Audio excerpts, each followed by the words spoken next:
একটা নিস্তব্ধতা ছিল, কিন্তু এই নিস্তব্ধতা শান্তির ছিল না। এটা ছিল ঝড়ের আগে এক অদ্ভুত নীরবতা।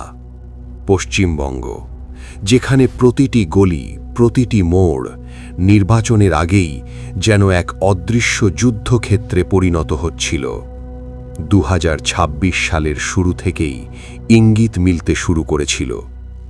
রাজনৈতিক বক্তব্য ক্রমশ তীব্র হচ্ছিল, সোশ্যাল মিডিয়ায় ন্যারেটিভ বদলানো হচ্ছিল, আর মাটির স্তরে ধীরে ধীরে উত্তেজনা বাড়ছিল।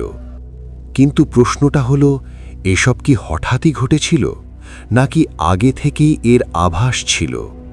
গত নির্বাচনের ছায়া এখনও রয়ে গিয়েছিল, মমতা বন্দ্যোপাধ্যায়ের প্রভাব, আর অন্যদিকে কেন্দ্রের বাড়তে থাকা চ্যালেঞ্জ। এটা শুধু একটা নির্বাচন ছিল না, এটা ছিল ক্ষমতার লড়াই, আদর্শের সংঘর্ষ। মিটিং মিছিল বাড়তে লাগল, ভিড় জমতে শুরু করল, আর প্রতিটি ভাষণের সঙ্গে সঙ্গে পরিস্থিতি আরও উত্তপ্ত হয়ে উঠছিল। কিছু এলাকায় সংঘর্ষের খবর, কিছু জায়গায় অভিযোগ আর পাল্টা অভিযোগ। একটা অদৃশ্য চাপ যা ধীরে ধীরে পুরো রাজ্যকে গ্রাস করছিল। যতই নির্বাচন এগিয়ে আসছিল, নিরাপত্তা বাহিনীর মোতায়েন বাড়ানো হচ্ছিল। প্রতিটি বুথ যেন এক সংবেদনশীল অঞ্চলে পরিণত হয়েছিল।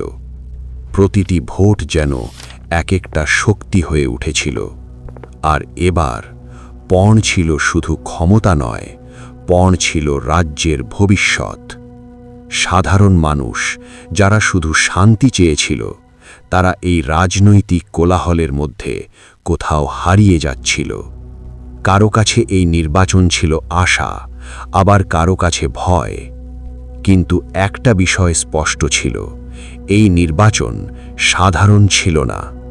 প্রতিটি নির্ধারণের পেছনে একটা গল্প থাকে, প্রতিটি ভোটের পেছনে একটা চিন্তা থাকে।